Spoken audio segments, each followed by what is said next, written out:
I want to share a few things that you've done to really change the world in a powerful way. I'm going to just close my ears. I don't like hearing people talk positively about me. Go for it. This is what has been done online that I've seen of you. This maybe is different by now, but this is the stats. Over 23 million trees planted with Team Trees. With Team Seas, 33 million pounds of trash removed. With Beast Philanthropy, over 50 million pounds of food, 42 million meals, 7.7 million people fed. Many other things that you've done to help people through that. You have over 414 million subs. By the time this comes out, it's probably 450 million subs on YouTube. And with Team Water, you are aiming to raise $40 million to bring clean water access to 2 million people around the world for decades to come.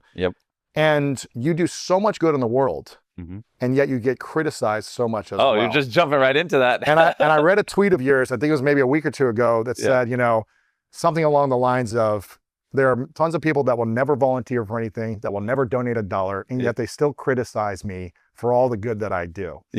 How does it make you feel to know that you're literally changing the world through resources, time, money, attention to serve humanity, and yet people still criticize you? Yeah, I mean, that's a fun one to start off on. I mean, the more I think about it, the thing is, my audience is so big. Like, we get 150, 200 million views a main channel video, which when you think in terms of humans alive, you know, there's 8 billion humans, 1% of that's 80 million. Like, more than 1% of people on the earth, you know, are watching every single video we make. And so it's impossible at this scale to make a piece of content that, you know, 100 million people will all conventionally be like, this is perfect, because there's different cultures, different languages, people are raised differently. So it's more what I look at is like, what is the percentage of that 100 million that are happy with what I do versus mad? And like, you know, if 99.5% are like, this is amazing, and they're on board, and, you know, it inspires them to go do good, but and only 0.5% are like negative. Well, because my audience is so large, that 0.5% is larger than most people's online following. So it can seem really loud, but in the grand scheme of things, it's like, oh,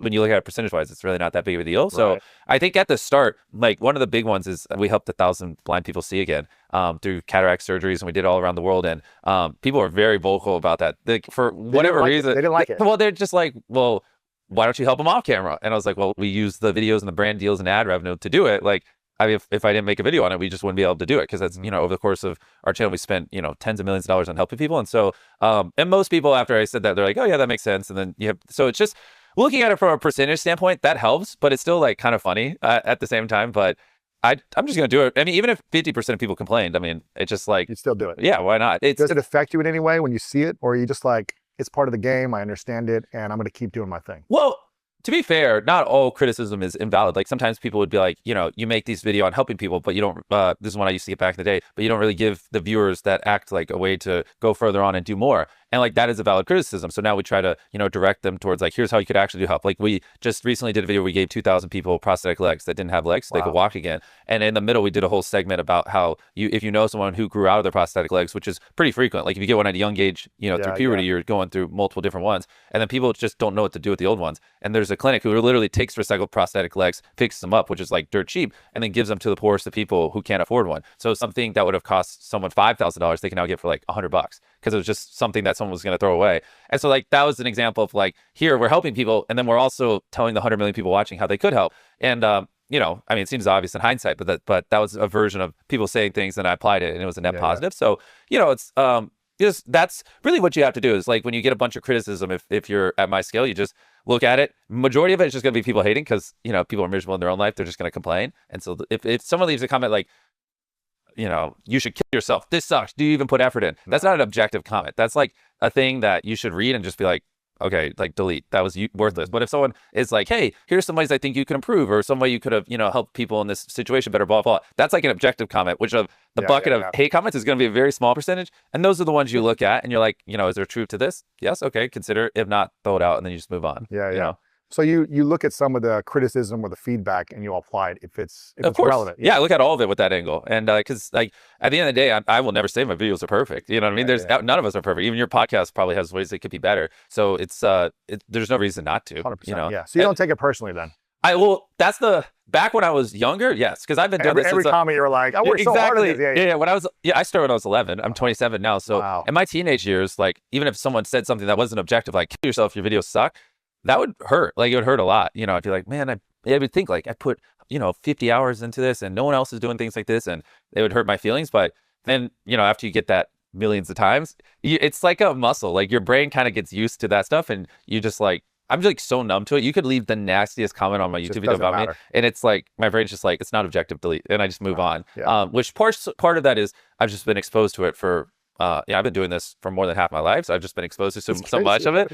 And the other part is you just eventually realize like it just is pointless. Like it like, you know, you're never gonna make everyone happy, and so you just figure out where the line is. And if you're content and happy with it, and majority of people who watch it are happy with the piece of content you put out, what else can you do? You know, you'll go crazy and quit if you try to make everyone happy. For the younger creators who look at you as an inspiration, because millions of people do, probably billions of people do, and who want to be like you or want to create their own YouTube channel and create content in some way, what advice would you give to them if they're getting lots of negative criticism, or if they're getting personal attacks about the way they look or the way they speak? Maybe not just, you're an idiot, die, but like, oh, you look ugly. Or you sound like a dummy. Like, what advice do you have? I'm the perfect one for that. Because when I was a teenager, I had horrible acne. I mean, I still have some acne scars on my forehead from it because no one told me not to pick my pimples. Hindsight, don't pick your pimples. It's obvious, but no one told me that. I had horrible acne. I was so awkward. I couldn't speak in coherent sentences. I mean, it's a miracle that I'm the #1 YouTuber in the world. If you look at 15-year-old me, no one on the planet would have ever guessed I'd even be 1%. That's going to be the guy. It doesn't make any sense. So, I mean, truthfully, it's just, you can't be someone you're not, but you also are who you hang around. And so as I've hung around more normal humans and less data nerds, I've learned how to form a sentence and not just speak in retention charts, which, you know, because at that point in my life, everyone I was around was just hardcore studying YouTube and studying thumbnails. And now, because I have hundreds of employees, I have more exposure to people who actually go outside and live normal lives. And so I'm more up to date with certain things like that. So, yeah, usually like do what you can, work out, get lean. You know, for me with the acne, I took Accutane, and then once you do what you can, I mean, it just is what it is. You know, like my teeth could be better, or my hair, you know, like whatever. There are random things that could be, but at that point, just ignore it because there's nothing you can really do about it. Is there any strategies you had around navigating either the mental or emotional side of the critiques, like that you would give to younger audience, as opposed to just get jacked, get lean? Yeah, no, it's what I was saying earlier. It's just, is it objective and is it something in your control? Then consider it. But you know, most criticism's not, and you just have to learn to filter it out and ignore it. Like that's just the big part. Like it was, and it's easier said than done. It took me probably close to a decade to form that mental toughness. But like, you should be able to read a non-objective comment like, I hate you, you suck, and just feel nothing in a perfect world and move on, because having an emotional reaction to that does nothing for you. You know what I mean? And like, fine, if you have theoretically, you know, if you're getting 100,000 views a video, then you're getting 300 negative comments, right? Assuming you make a good video. Small percentage, then of that 300, filter out the 250 that are probably just bullshit. And then the 50 that are actually objective, consider them. Because no video is perfect, and there's lots of you should take from both sides of the spectrum. Your most hardcore fans that love you, you should see what they have, which is probably going to be something more like, hey, we want more personality, things like that people who like you would say. And then you should also take feedback from the people who hate you the most, because they still have pretty valid feedback quite a bit of times that, you know, people who don't watch you every single time might have a different viewpoint on your videos. Speaking of criticism, again, you get a lot of it, and I think it's something that a lot of people struggle with just in their personal lives, whether it's online or their friends or people. It's funny because people, a lot of your audience isn't gonna know who I am. They're gonna think like everyone hates me. No. It's a very small percentage, but I know you talk about it like, I do all this good, but people still criticize me, right? So I just do that tweet out on a whim, but But I think it's valid though, because you're calling out people that critics. No one ever built a statue for a critic. I think that's a quote or something. It's like, it's a good quote, and it's also, critics usually aren't creators. Because I remember when I wrote my first book 10 years ago, I remember how hard it was. And I put it out there and I got a few like negative reviews, and I was like, who are these people? And you go and research them and you realize they're not doing the thing they want to do. And so they're upset, frustrated. They want to do the thing you're doing, but they're not doing it. So most creators are not critics of other creators. You're usually like, okay, maybe you don't like the person or you have a rivalry or something, but you're not going to be negatively sending comments. You're going to be like, all right, he's working hard or she's working hard. I don't know. I'm pretty critical of my creative friends. Okay. Well, every time they upload a bad video, I call them. I'm like, bro, you're better than this. What are you doing? That's positive feedback. This is not like some troll. You're not a troll. It's not, hey, what the f, you're lazy. You're supportive in your criticism, right? There's a lot of people that just won't show their face with a criticism. And they're not doing the thing they want to be doing. And my question for you is, what impacts you more? Other people criticizing you or your own criticism of yourself? Other people well, I mean, at the end of the day, like I am my biggest critic. Like that's why the videos are where they are, because I hold them to the highest bar in the universe, higher than any other creator. And I think I I enjoy reading a bunch of criticism. Like once I filter down the objective ones, I try to, see if there's anything I can derive from it. But at the end of the day, like I'm not going to change anything just because I see one comment about it. It's more, is it an inspiration of something I never thought before. And once I start thinking on it, do I actually think they'll make the content better or improve me as a person or whatever? And that's why I apply it. But even if 10,000 people left the same exact complaint on a video, I wouldn't change anything unless I wholeheartedly agreed with it. Gotcha. Okay. Yeah. So you're a bigger critic than anyone else. Oh yeah. You're like, okay, gotcha. Yeah. And do you feel like you've made it with 400+ million subscribers and all the impact you've made? No. But because I'm 27 and every year we're making better videos and stuff. So, I mean, there's no doubt in my mind when I'm 37, 47, and 57 will be, exponentially better than we are now. There's a video you have almost 10 years ago. Yeah. When you were... Oh, did you see my tweet about that? Yeah. Wait, can I explain this one? Yes. Yeah. So I have the video too. Oh, well, you have... I think I have the video. You have Jaime in 5 years. Yes. So when I was 17 years old, to everyone listening, I just like got home after history, or I was studying for a history test, bored out of my mind. I hated school. I hated it with a passion. Me too. My mom's like, go in your room and study, and locking me in there. And I just was like, you know what? I turned my phone on and I recorded a video and I said, hi, me in a year. On this YouTube channel in a year, I think I'll have blank subscribers. Then I hit stop recording and I hit record and I was like, hi, me in 5 years. And YouTube has a feature where you can upload a video and schedule what date it goes live. So I uploaded this video. Scheduled it. Yeah, private. And it's scheduled it for exactly 5 years from that day later. And in that video, I'm like, hi, me in 5 years. And I tried to predict how big the channel will be. And I was way off on that one. And then you had 8,000 subscribers at the time. You're like, I hope I have 1 million subs. Exactly. Something like that's what I said in the Jaime in 5 years. And so, I'm 27 now. I did this when I was 17. It's been 9 years and 10 months. Almost 10 years. Yeah. To the date. So 2 months and Jaime in 10 years will go live. So when I had 8,000, when I had 8,000 subscribers, I'm in my room talking to my phone. I look like a little child. I don't have a beard. Because You're sitting down on the ground, there's like a desk behind you. Exactly. It's like a wooden shelf behind me. And I'm 17 years old, still in high school, 8,000 subscribers. And I'm like, hi, when you see this video, it's 10 years in the future. And here's how many subscribers I think I'll have. And that goes live in 2 months. And I have 420 million subscribers now. And I tried to predict when I had 8,000, what it'd be. Oh, I haven't watched it yet, but I know it's way off. Yeah, there's no way. You said, I hope I have 1 million in 4 years. You're like, I really hope I have 1 million, or 5 years, right? Yeah. What did you have in 5 years? Do you remember? No, I have no clue. I was probably like 20 million. 5 years ago? Yeah, 5 years ago is when we did Team Trees, which was 20 million trees to hit 20 million subscribers. So yeah, 20 million. Yeah. So you were like 20x what you thought you would get in 5 years. What do you think you said in 10 years? 5 million? You don't know. Yeah, I probably said something like, I hope I'm just doing it as a job. I remember, you said that in the first video too. Yeah, that was like a big thing for me. It's like, at 8,000 subscribers, you're just, at that point I was about to graduate high school and everyone's like, what are you doing? And I'm like, a YouTuber. And they're like, you're crazy. What is wrong with you? My mom is like losing her mind, thinking she just wasted her life raising me. Everyone around me is like, what is this deranged pimple freak doing? Like, there's no shot he's going to be a YouTuber. And like, so it was more, I just wanted to be a YouTuber. That was, at that time, that was all I wanted, because I was like terrified I'd get out of high school and then not make money, Wow. If you could go back to right before you shot that video 10 years ago, and you could sit down in front of your 17-year-old self on the ground with like the, little desk behind you and a history test the next day. Yeah. And if you could give 3 pieces of advice to your 17-year-old self. I know what the first one would be. What would it be? Buy Bitcoin and hold it up and have the wallet locked until 10 years later. Yeah, how crazy that making money right now. It was probably like $1,000 back then. Imagine, well, I didn't have any money, so I wouldn't have been able to. But yeah, I would just, I would take that time to give myself advice, which is just That's what I'm saying. What would you say advice to your younger self? It'd be similar to what I tell a lot of younger creators and entrepreneurs, is like, whatever time frame you think it's going to take to achieve something, it's probably going to take 3 times longer, and so if you think it's going to take 2 years to hit 1 million subscribers, it's probably going to take like 6, 7, 8, 9. Unless you're MrBeast. Yeah, no, even for me, I started at 11. It didn't happen until I was in my 20s or whatever, 19. And so it's just, it's why, like Steve Jobs says, you got to love what you do. And that's like, yes, you can think of, everyone always like points to a little outlier who did it in a year or whatever, but statistically, you're not going to be that outlier. And so it's just going to take you a very long time. And if you're just not deeply in love with what you do, you're going to quit before you achieve it. Okay, so that's the first thing. I like that. And that would be the advice to give to people. And it's what I ended up doing, but I would just be like, yo, just, the only way to improve is just to keep doing it. So the more videos you upload, the smarter the people you surround yourself with, the better you'll be. I didn't meet other freaks that are obsessed with YouTube until I was like 19.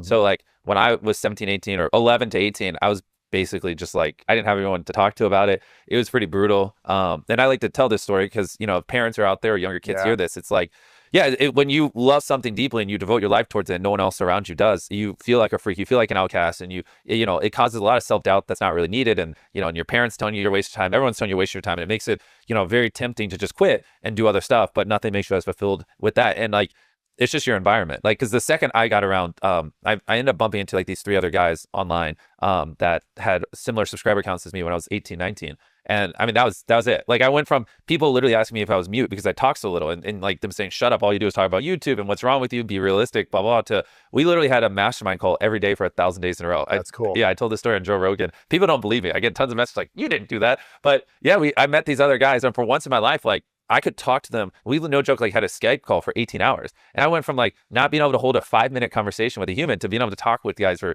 18 hours straight about, you know, studying retention charts and studying why certain videos did well, and looking at, hey, these are the 50 best performing videos last week. What did well about them? Why do people click videos? And we could, the only bottleneck was sleep. Like, if it wasn't for sleep, we would probably talk for 1,000 hours straight. You know what I mean? And so, and we did that every single day for 1,000 days in a row. You know, we didn't drink, we didn't do drugs.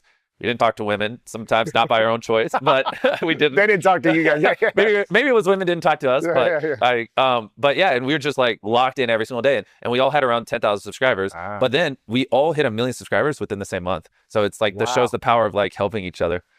I tell people all the time, and I've been a part of masterminds for over a decade, that when you can be around other like-minded people, especially when you feel like you're the outcast, whether it be in your family or in your community or like the industry you're in and no one understands you. Exactly. Find 2, 5, 10 people that are doing a similar thing and grow together. Your happiness levels will skyrocket. Everything will skyrocket in your life, because it's like, it's just everything from your happiness to your fulfillment to your growth in that subject that you're obsessed over. It's way more fun to work with other people. I don't like working alone. I like to work with other people, but also, you know, with us, you know, we had 4 or 5, it depends on the time of the year, people in it, and, you know, and person C, you know, makes a breakthrough in their videos. He now teaches everyone else, and you're growing together and you're growing exponentially. Like, one of the like more relatable stories is like, there was a month where a guy named Jay made $150,000. He had some videos blow up, and, you know, to us, like 19, I'm a college dropout. I mean, I didn't even really go. I went for 2 weeks to a cheap community college because my mom said go to college or move out the house. I didn't have enough money to move out. So I went for 2 weeks, and then I just lied, and I was making videos in the parking lot, and, you know, I just had to move out before she got my report card because it's all zeros. And so I'm a college dropout. Another guy was a high school dropout. Another guy was a college dropout. Another guy just graduated high school and parent gave up on him. Another college dropout. So we're all just like all in, living and breathing this. You know, it's this or we're working at McDonald's. You know what I mean? Like, that's the mindset.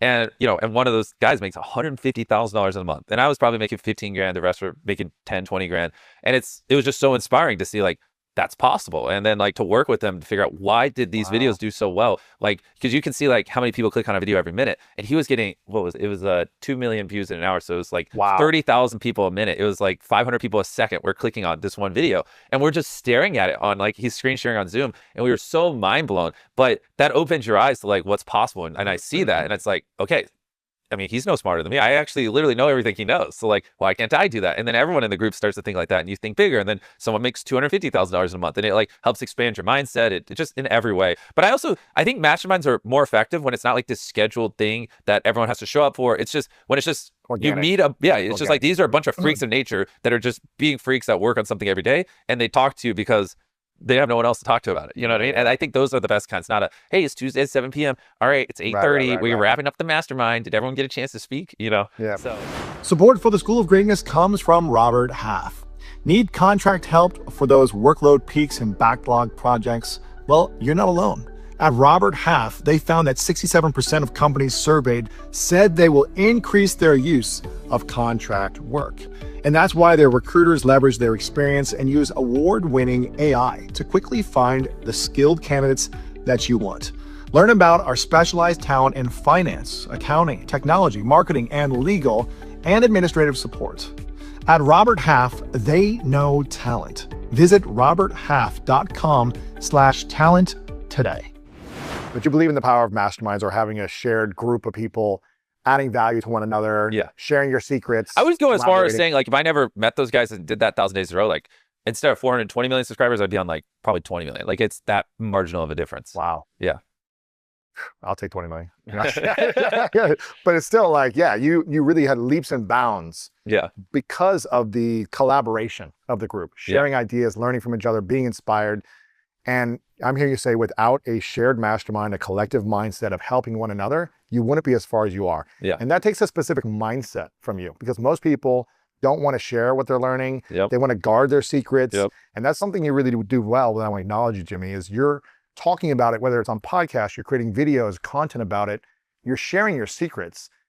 But you can give it all away, but it's so hard to do. Yeah. You know what I mean? It's like people, they still have to do the work. A lot of people aren't willing to do it. Yeah, well, I have a lot of opinions on that too. I mean, this works better in our industry as opposed to like if you're a software developing company and you give away the secrets and now someone can just copy your code. Like obviously it's not as ideal, but in terms of creating content, I see other content creators as collaborators, not competitors. Yes. And I think the more you help other people in our specific industry, they'll also help you back. And the thing is, there's like, I think YouTube Shorts, just like the vertical videos, are getting 200 billion views a day now. So it's whatever, 6 trillion views a month, and long form's getting trillions, bunch of. There are so many tens of trillions of views a year on YouTube that like me helping you improve your YouTube channel. And how many views do you get a year? Year, I don't know, maybe 15, 20 million a month. Yeah, so if you're getting 120 million a year, even if I 1,000 extra YouTube channel viewership, that has zero impact on me. Literally, there's 100 trillion views to go around. It doesn't matter. So that's like, once you like fully internalize that mindset and you're truly giving to other people, I find it like people usually, you know, if I ask them a question, they'll be kind of guarded, and then I'll just go through and just give them like 10 years worth of advice and just help. And then, you know, now all of a sudden they're like, oh, okay, that's how it is. I'll help you too. And it's like, exactly. Great. And you develop that relationship with hundreds of people, and then you just constantly, you just always got to make sure you're giving more than you're taking. 100%. And as long as you do that, like you're good, and you'll get so much more information just coming into you. I've always been of that mindset is how can I give first? How can I add value? Exactly. How can I serve someone's pain or problem or help them solve something and really not ask for anything? If they want to give back, cool. Exactly. But just try to give it first. And so I love that mindset of you. I'm curious, so you believe in masterminds or collaboration? Of course. Do you visualize or believe in manifesting the results you want to create from videos in the future or the businesses you want to build? Do you believe in kind of the power of manifestation? I would frame it differently. I would just say I'm so obsessed. It's all I think about. It's all I dream about. It is my life. It is my reason on the planet. It is all I really care about. So, I don't know. I don't really manifest. It's just who I am. I'm just always thinking. You are manifest. I guess. I mean, I am always in my mind 2 to 3 years in the future. Like sometimes, like when we visualize in the future. Yeah, but I'm not doing it because I'm manifesting. I'm just doing it because it's just how my brain's wired, and I can't. Like, what else am I going to think about? When you're making either, an outline for a video, whether it be in your mind or written or however you're doing it. Yeah. And you're pre-planning the production for it, whether it be just an idea or actually mapping it all out or however you do this.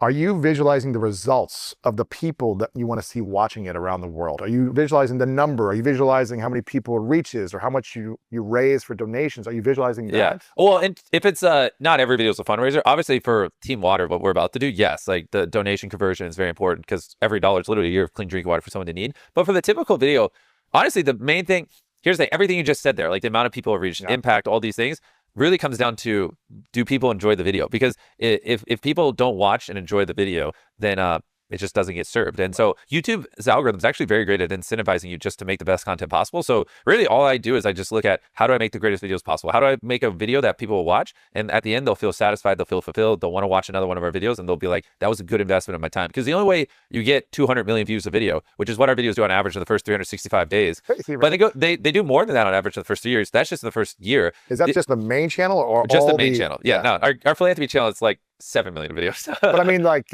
all the different languages, all the other channels as well. Well, we do all the dubs on one. Yeah, okay. But to finish that train of thought, it's the only way you get 200 million views of video is if one day you're getting 1 million views of video, and you establish the habit in their mind that when I click on this channel, I always enjoy it. When I click on a MrBeast video, it's a great experience. They under promise, over deliver. It's always good. It's always high quality. There's always a lot of effort put into it. And then next thing you know, you're doing 10 million views a video. And but like if you're constantly churning viewers, you're never going to get that exponential growth. So you just need people every single time they click on a video to have a great experience. And that only comes if you're making the greatest videos possible. So really, it just comes down to make the greatest videos possible. And the people who have been watching will keep clicking every time because the last 20 experiences have been great. And you like people, when you're considering what to watch, you factor all these things in, whether you realize it or not. When you're hovering on it and you're like, do I want to watch it? Like if your last 20 times you clicked on that channel, you were like, that was a great experience, you're going to click on the 21st. And the more you reassure them that it's a great experience, the faster they'll do it. Like there are obviously tons of people who have watched 100 MrBeast videos. They don't even think. They just see MrBeast click because they're always happy when they do. And like all it takes is one bad video to destroy that trust. Now it's like, ooh, is this one of those bad videos or is it one of the good ones? Because I kind of like this other YouTuber. I don't know if I want to take the risk. So you just don't give them. Like there is no risk. Every time you enjoy it. And so, yeah, greatest video possible. When you're in the editing process, are you thinking to yourself, oh, this isn't good enough, we have to change it more? Or, or do you pre-edit and you're just like, I know this is going to be the result? Well, I mean, when I was younger, more the pre-edit stuff, but The thing is that's interesting is as you know, I've just become more of a business person because, you know, my teenage years, I was just studying content creation, but that doesn't really translate well into running a multi-100-person company, obviously. It just clicked in my head and it's obvious now, but in hindsight, when you're 21 with no mentors, you just make it up as you go. It's not as obvious that, you know, an editor who spends 100% of their time editing and has lived and breathed editing their whole life is obviously going to run circles around me when I can only spend 15% of my time. Even if we were apples to apples, same skill level, he could still spend, or she, 7 times more time than me. So, yeah, it's more trusting in the great people we hired. And like we have editors that are just actually better storytelling than me. Like they just are because they study it all day. They watch a lot of movies that they study storytelling. They like, you know, my idols are more entrepreneurs. Their idols, it's going to be Steven Spielberg. It's going to be Christopher Nolan. It's going to be directors, you know, they're going to list directors I've never even heard of, you know? And so like, obviously they run circles around me. So it's been like, it just depends what year in my life you're talking about. The younger I am, it's like, yeah, I'm micromanaging it. I'm visualizing the edit and things. And the older I get, it's like, you know, this is what I think is great. Here you go. But, you know, if you can put the footage together better, like do your thing. So is it more of a, you know, because I've heard you talk about data and analyzing retention and charts and all these things, and obsessing on 8-10-hour Skype calls or Zoom calls about retention with people. Well, this is pre-Zoom. This is Skype. Yeah, Skype. So I've heard you talk about data and kind of the science of it. Yeah. How much of your process now is around data and science versus art and creativity? Yeah, well, that's a great question. And this is what is crazy. YouTube's algorithm, it does such a good job at just giving people what they want. Is like the more you study the data, the more it just tells you make videos people want to watch. And so I've said this a bajillion times, and my fans are gonna be like, oh, he's saying it again. But the more you study the YouTube algorithm, the more you realize I should be studying mass, you know, psychological behavior. Like I should be studying humans and what they like. The algorithm just rewards them what they want to watch or gives them what they want to watch. So it's like, it's more just looking at our past videos and seeing like what are the things people found funny, what are the things people liked, what is the right pacing where people enjoyed it and didn't think it was too fast or too slow. And it's just like it's that, and then because you can. So you use the data to come up with what are the confinements that like people like, and then the team, and you know, it used to be me, now I have a lot of people who help, you know, the team experiments, how do we be creative and like, you know, level up and do the storytelling within these confinements, because we know like theoretically people don't want to watch a 2-hour-long video. No one's coming to YouTube. Most people aren't coming to YouTube to watch a 2-hour-long video. They also don't want to watch a 5-minute video. So we know like, hey, the video is probably, especially right now, over 50% of US watch time on YouTube is on television. People on television, so like we used to make 12, 13-minute videos when it was more phone heavy. But people on television, they don't want to just watch a 10-minute video. They want to commit. A lot of people are eating food. Like the sweet spot's above 25 minutes. Like so now it's like 25 to 35-minute videos. So it's like that's not a creative art decision. That's a data decision. But you know, well, the more granular we get, then it starts to become more creative. You know, so because it's making sure people like it. Is there ever a time where you want to create what you want different than what the algorithm wants? Where you're like, I really want to do some cool, creative, different content. Yep. But I know it's not going to get the views because it's not hitting. Well, here, let's change the question though. Yeah. You said, do I want to create content that's different than what the algorithm wants? But the algorithm is a reflection of what people want. So what you're actually asking me is there every time you want to create content that's different than what people want to watch? Yes. And the question is no, because I get joy out of entertaining people. Like that's why I'm doing this. I don't want to make content people don't want to watch, you know? So like that seems like, and maybe, you know, artsy people might see this and be like, and want to throw up. But in my case, like, you know, I deeply enjoy entertaining people and going above and beyond. And so, you know, I love that the data will tell me what they enjoy, what they like, and then I can like actually give people what they like, you know, within my own creative ways. Yeah. So you don't feel like you're not creative enough to like do something different. You've like, I love doing what I'm doing, and it's like the next video we're about to upload is I bought a private jet and I told a pilot if he lived in it for 100 days, he could keep it. Like no one else. Yeah. I don't feel like we're being constrained creatively, to be honest. The kind of stuff we're doing is. That's pretty cool. Yeah. Is pretty out there. Well, you talk to maybe Spielberg or Christopher Nolan, and they may have a different perspective. They may say, I want to make a 2-hour storytelling, you know, love story or whatever it might be, or sci-fi movie or something. And that's why a lot of people love them. And that's why my editors probably like him more than they like me. And so there's different styles. Like, and that's, you know, there's 8 billion people, some like some content, others like others. Exactly. But yeah. I saw you say somewhere once that if my mental health was better, I wouldn't be as successful as I am. Yep. I'm curious, on a scale of 1 to 10, how is your mental or emotional health? 10 being the best. Yeah.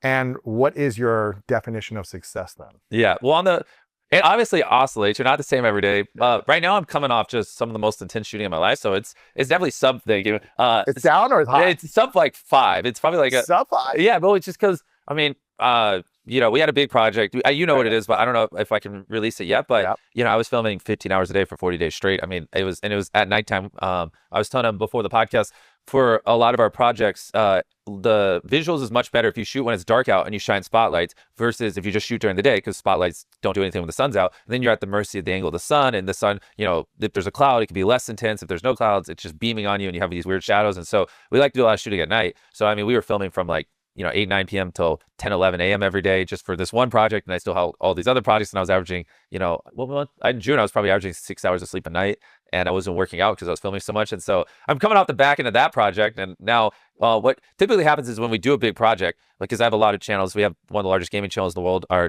channel that revolves around our charity, which donates all the money and feeds people in need. We have the main channel that I have to make TikTok content. We do a lot of short form. We do Instagram and blah, blah, blah. So when I like do something big on one of those platforms, everything else gets neglected. And like when I come back from finishing that project, now it's like the other 6 little, you know, businesses are like fighting for my time. And so yeah, Feastables, you got everything. Exactly. So it's it's just interesting. Like when we finish a big project, like everyone's celebrating. I'm like, I don't know what it is, but I know like 8 other people that are in charge of my 8 other companies are about to ask for a ton of my time because I basically ignored them for the most part the last month. And it's so like when we do a video, when we go to Africa and build wells and I'm gone for like 10 days, you know, I know that 11th day when I'm back, like it's booked 20 hours. And I know the 12th day, 20 hours. And then the 3rd day, 15 hours. And then the 4th day is when I can like start to pre-plan, but I don't know what it is, but I just know like the gaming channel is going to be, Shorts is going to need me to record, TikTok's going to need me to record, Feastables is going to need me to do this and that. And yeah. You're a machine, man. Yeah, it's what's interesting because like normal companies, you know, it's like the CEO at the top and it's like a pyramid. But for this kind of company, it's like almost inverted because I am the product and it's like everyone depends on me. And if I don't show up and film, you know, we don't upload. So how do you navigate the next 5, 10 years then as the product where everyone relies on you? How do you continue to scale your time, your energy, your talent to serve all the businesses and the billions of lives that you're impacting? Yeah, it's a great question. And that obviously my goal is to build one of the largest businesses in the world one day. And so, because I just love building. And so that's why we stepped into Beast Games, which is a streaming show we did. So for people who don't know, we have our YouTube channel, which is the largest in the world. Then last year we dropped Beast Games, which is a reality show. Most contestants of any reality show in history, with the largest sets in history, with the largest cash prize in history. Someone won $10 million, larger than like the previous highest cash prize was Squid Game, 4.5. Yeah, incredible, so it crushed. Yeah, it dominated, and it became the most viewed unscripted show in Prime Video history. And so that was like stepping into streaming. And then now the next step is we're going to do shows like I think the easiest forte is like America's Got Talent or Shark Tank or whatever. And I'm one of the hosts for your first few seasons. And then I drive my audience. They see the format's really good. And then I could phase out over time and they keep watching us because it's a very high quality, great show. And so obviously we need to start making way more content without me. And just because I can't live like I am now forever, I do think like we have other talent and people in the videos, like, you know, my friends, and I think they should step up, and which they know, and we're working on and do some more things. So, you know, I could be there for 70% of the video, maybe not 100%, you know, and things like that. So it's in the works because ideally, you know, we're making 20, 30, 40 hit shows a year. We have dozens of YouTube channels, but you know, I can't be in all of them, nor do I want to. That would be way too much work. I'm already like filming way too much. But it's building the teams, the talent, the platforms to really help scale it then. Yeah, exactly. Which we have a lot of the teams and stuff. Now we just need more of the talent. Like we have a 300-person crew that just makes the most viral videos in the entire universe every 2 weeks. Yeah. So then we have tons of data and we have tons of ideas. So it's more just honestly just getting around to it. It's amazing, man. Before I get into the next question, actually, I wanted to do this earlier, but I want to make sure we talk about Team Water a few times throughout this video because I think you know, a lot of people overlook the impact, and I'm going to keep coming back to this because even though you don't like talking about it, I do it just to do it, but yeah. But I think and I know you get criticism sometimes for why do I talk about it, make these videos? Why not just do it behind the scenes? Yeah. I really believe that we should be. I've been donating and building schools for over 13, 14 years for kids around the world as well. Not at the level you've done, but I've been involved in the organization, so that I support. And some of the stuff I talk about because I want to inspire other people to do it, and other stuff I don't talk about. Yeah. And I think there can be a balance. But what you're doing is you have a platform and you've made a decision to talk about it to inspire people. And if you don't talk about it, other people aren't going to do it unless they feel called to take action. So I want to, before we go into the next questions, again, you're aiming to raise $40 million to bring clean water to access to 2 million people around the world for decades to come. Yep. August 1st is the launch day. Yeah, can I tell them about it? Tell me where to go. Tell me how to do it. Well, so he's referring to Team Water. So for context, because a lot of your viewers are probably older, don't know who I am. We 5 years ago, we did this thing called Team Trees, and we got all the biggest YouTubers in the world to make videos about trees and tell their audience that for every $1 they donated, Arbor Day, which is a very large foundation that's planted an absurd amount of trees, will plant a tree. And that crushed, right? And we like basically took over the YouTube trending page. Every video, everywhere. you know, it's like, imagine like back in your guys' day with Oprah and Dr. Phil and all these other people just like talked about this one thing and made a show around it. It'd be like cool, you know, especially to younger kids who idolize a lot of creators. And so that went really well. And a lot of kids like then started to like go do community service and want to plant trees, and it had a big impact on them when all your role models. So then a couple years later, we did Team C's, same thing, $1 equals 1 pound of trash out of the ocean. And what's interesting is like, you know, just because I'm very good at understanding how to speak to people at scale, and so like, you know, I don't really see any other charities who do these kind of things where like normally it'd be like $10 or $20, but if you really want, you know, millions of people to take action, like the median donation of that 23 million trees we planted, $23 million we raised was $5. Wow. It was crazy. It was because like kids were donating their tooth fairy money. We made it where no matter how little you donate, you still feel like you're having impact. Even if you just, you know, donate $1, you can look at a tree and be like, wow, I just planted one of those. That's really cool. You know, you can visualize a pound of trash. And so it's like breaking these down where people who even don't have that much money still can like visualize the impact in their mind. It'd be very simple. And so I think that's why these are so successful. And so same thing now, Team Water, you're going to upload this on August 1st. So when you see this, it'll be live. You know, our goal is the same as the other ones. Like as of right now, we have over 2,000 creators lined up to post videos to help raise money. It's crazy. I mean, no one else in the world can get people to do this. I don't even know why they do it. The interesting thing on that, to give them credit, is like, you know, when I message these creators like, hey, we're doing another fundraiser, we want to inspire kids, we want to, you know, have these younger people have role models they can look up to that inspire them to do good. Like every single creator's on board. It's like 99% of the ones that call or text are like, let's do it. Yeah, they're not like, oh, what's in it for me? They're like, yeah, this is cool. So shout out to YouTube creators and TikTokers. Those are most of the ones I've been calling. And they're just like, let's do it. When's the day? So August 1st, how can people donate? It's very simple. If they want to donate $1, what is the impact they're going to create? Yeah, so for you guys, just go to teamwater.org, or if you're watching this on his YouTube channel, there should be a donate button below. I'll work with someone on your team. He doesn't know how to do that. I'll tell his team how to do it. And yeah, every $1 that we raise will give someone a need clean drinking water for a year. Our goal is to raise $40 million because we did 20 million trees, 30 million pounds of trash to the ocean. Now it's $40 million to give 2 million people a need clean drinking water for decades. We're working with WaterAid. You know, they've been doing this for decades. Platinum Seal of Transparency. Like you can look up on Charity Navigator, like phenomenal charity. Obviously, I don't know what I'm doing, like in terms of that, at least at that scale. You're partnering with the right people. Yeah, so you can trust it'll go to a good use, and at that scale, they'll be able to officially deploy where every $1 is a year clean drinking water for someone in need. And I actually was just in Malawi, because obviously you got to inspect what you expect and making sure it's like good. And I was looking at just one of the wells they were digging as that Team WaterAid just naturally does. And I mean, we were just like landed in Malawi, drove like 3 hours in the most remote direction ever. There's like 4 villages in the middle, and all these villages. I followed some people around. I was like to see where they get water, and they were literally just going up to like this little pond. They had like a well, it broke, and so it just kind of like the pipe would just pump out water, and it would just like in the surrounding area. And it was very muddy and full of dirt, and people were constantly getting sick, and there's bacteria in it. And I was like, I don't believe this is where these 4 communities are getting the water from. And I'm literally just like, I was like, show me what you do every day. And like just a woman just filled a bucket up out of this like muddy water, put it on her head. I don't even know how she put it on her head. It was so heavy. And then she just walked off. And I was like, well, for that, it's real. And they're like, yeah, this is where we get our water because we're so remote. They don't have cars or anything. And so then, WaterAid right in the middle, built a giant well, dug down, clean water, because deep enough where it's filtered as the rain and stuff goes to the ground.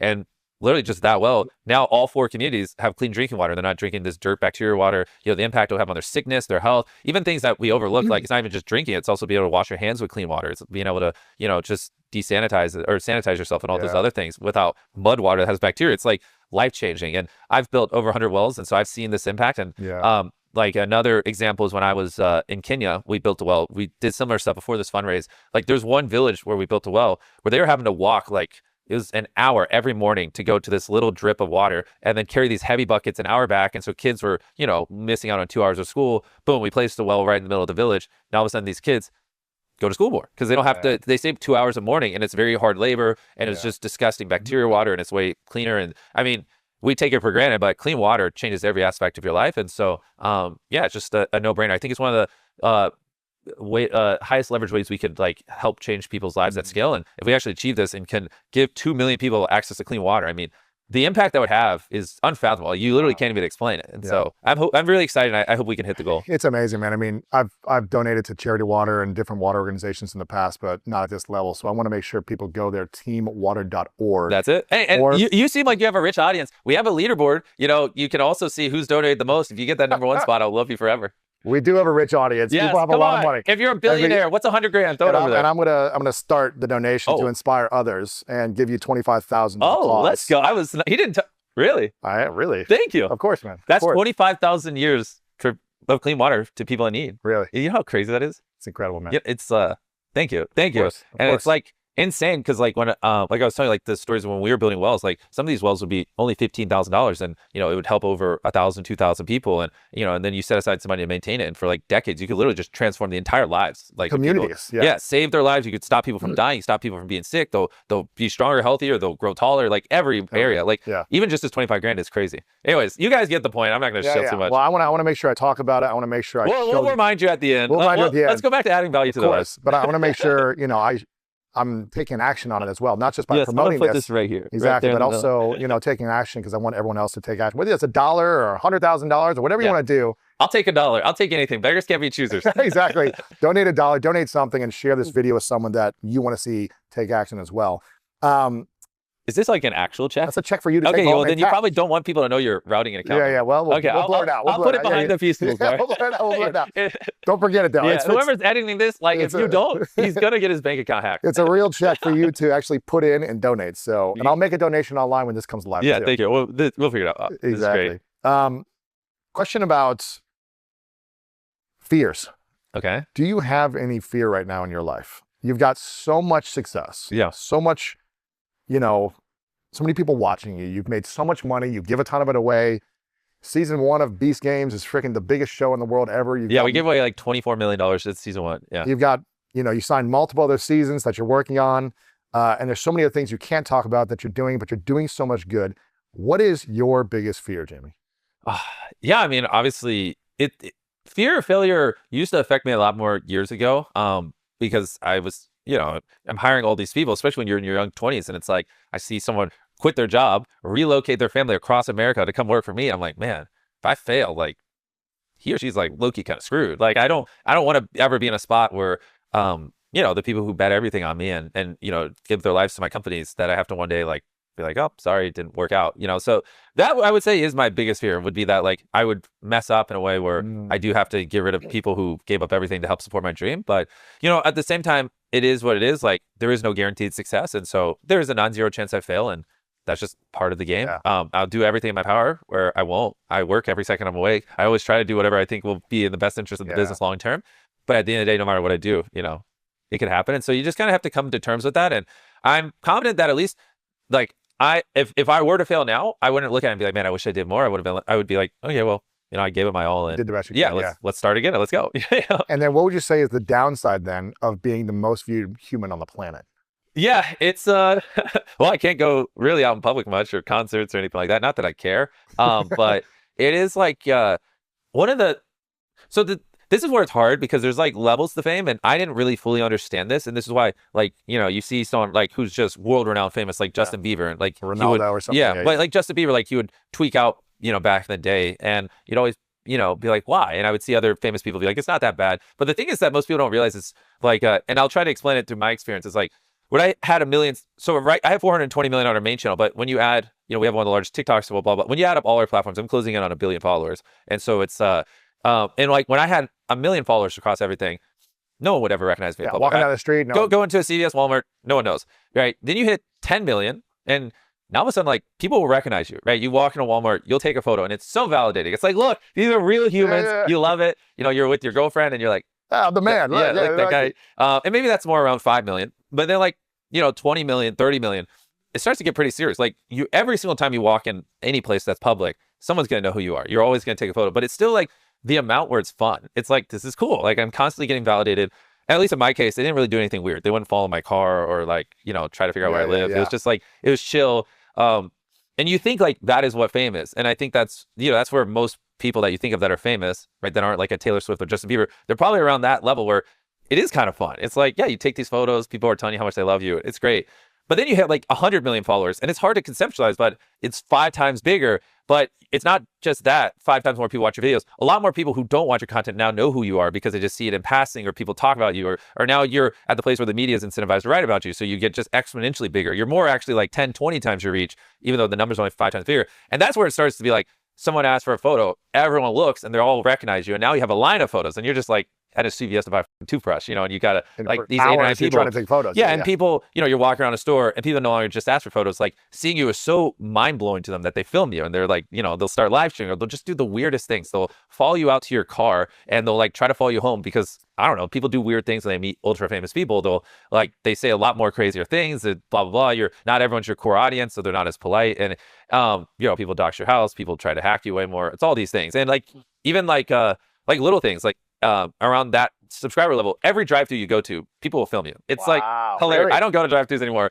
because like the people giving the order will film you? Yeah, which is, I always find very distasteful, but it's weird. Yeah, but it's not like they're the highest paid people in the world. So, if they got fired, I don't think most of them care, truthfully. But it's like one of my last experiences is like I was going through, I won't even name the restaurant, but I was just going through, I saw the phone and I was just like, hey, ma'am, I really don't want people to know what car I drive because it's like a thing I constantly have to switch. Can we just talk, and like not film it? And she's like, that makes sense. Okay. And she puts her phone down. I give the order. A minute later, she's coming back with her phone out, but also like 20 other people behind her, that work there. Hey, he's here. It's MrBeast. And I have to make like a split-second decision. Like, I don't go now. My car is going to be all over all the local Snapchats and Instagrams, and people are going to know when I drive. And then it's just a lot of effort. I could go sub out my car. I kind of just did that. So I just like drove off. Like she completely just ignored what I asked and lied to me. And then you see it on Reddit and it's like, MrBeast is a dick. He just, drove off rudely and stuff. And they never obviously put the full context. And there's so many stories of that. Like someone else will pay for my bill at a restaurant, so I won't get like a receipt or anything. And I've learned my lesson on this. I always ask for a receipt. But one of the first times someone paid for my meal, didn't get a receipt, I'm like, so I'm good to go. And the waiter's like, yeah. And then you see it on like the front page of Reddit the next day. No, MrBeast didn't tip.